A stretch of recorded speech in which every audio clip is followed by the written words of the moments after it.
Sounds good. For Mike Winter.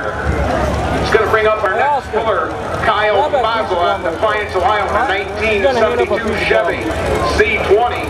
Kyle Mazel out of Defiance, Ohio. And I just got just informed from Rennie Schramm out of Osseo, Michigan, that indeed was a broken drive shaft. He will be done for the night. So tough break there from Rennie Schramm out of Michigan there.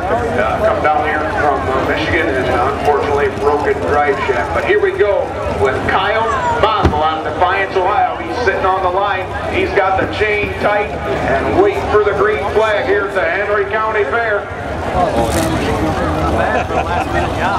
3:07 and 7, the mark to beat.